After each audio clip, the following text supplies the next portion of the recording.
The time is now to begin re-educating ourselves. The time is now to exercise the ghost of low self-esteem. You know, Africa has many things. We have talked about our mineral resources. We've talked about our arable land. We have talked about many things, but from where I sit, the greatest African resource is the human resource. You know, Africa has been so wronged by other civilizations. We were the enablers of the first industrial revolution. When our ancestors were taken to work in the farms in Europe, we enabled that revolution. Right now, we are enabling the fourth industrial revolution and the fifth industrial revolution. That is why they have talent visas, because they are taking our talent. If it is not nurses, it is our IT gurus. If it is not our IT gurus, it is our engineers. And we are gleefully letting them away. I see our heads of state saying, we have signed a contract to take our workers to Saudi Arabia, modern day slavery. And you know, just this morning, my wife sent me a proverb from Turkey that when you elect a clown and you think that he will be a king, what he does is to convert the kingdom into a circus. And I am suggesting to us that that is part of the African problem, because it starts with political hygiene. Most of Africa is suffering because we do not have democracies.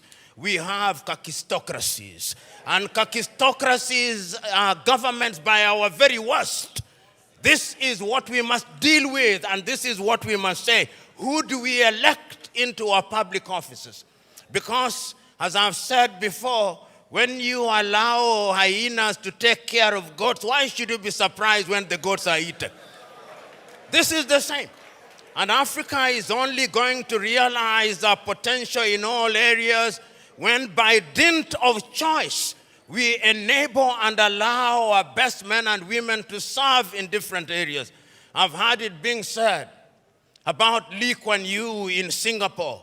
I've heard it being suggested about Mahathir Mohamad in Malaysia. I've heard it being said about Japan. I've heard it being said about other countries. But there was a conscious decision on the part of those individuals and the followership. We always talk about leaders, but we never talk about the followers. The followers must also style up. Africans on average are for some reason attracted to thieves. Africans are for some reason attracted to men and women who cannot serve her. And when they are not served, then they complain. When Africans are told, choose you now whom we shall release, Jesus of Nazareth or Barabbas, they say, release Barabbas. And when Barabbas behaves like Barabbas, they say, why are you not behaving like Christ? It cannot be done. And this is what we must do. And I am submitting to us that it can be done and it should be done. I know a number of African countries, and I travel this continent sufficiently to know that there are African countries that are doing well. They are trying. There is no nation without trials and tribulation. We are fond of talking about the United States of America as an exemplar of that which is good and bad. When they said in 1776 that they held certain truths to be self-evident, that all men were born equal, that they were endowed by their Creator with certain unalienable rights, that among those who are life, liberty, and the pursuit of happiness, were blacks included? No, they were not. Did they not fight a civil war? Yes, they did. Are they not frustrating people until 1963? Did George Floyd, was he not killed only recently? There is not a single nation without trials and tribulation. And we must therefore remind ourselves that we have the wherewithal to catapult Africa into a different orbit. And Nyerere of Tanzania once said, we must also define what development means. And he said, development does not mean necessarily the building of skyscrapers. There is nothing wrong with that. But let the Americans go to the moon. We are going to provide water to our villages. We must define what development means. And once we define what development means, and we define ourselves, then Africa shall realize the potential. In 1996, Thabo Mbeki talked about an African. Who is an African? Who are you? Define yourself first. The Chinese define themselves.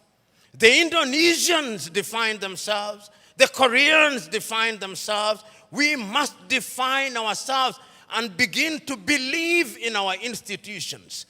You know, and I see it in this part of the world.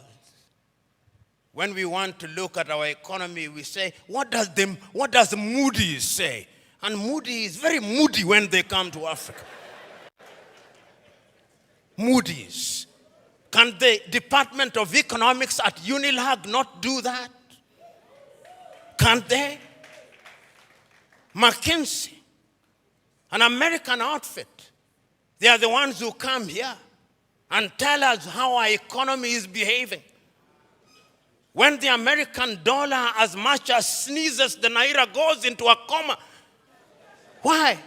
63 years after independence in Nigeria, 66 in Ghana, 61 in Kenya, and many other countries, we still believe that somebody else's currency is what must define us. 63 years after independence, we are still importing chicken as if our chicken forgot how to lay eggs.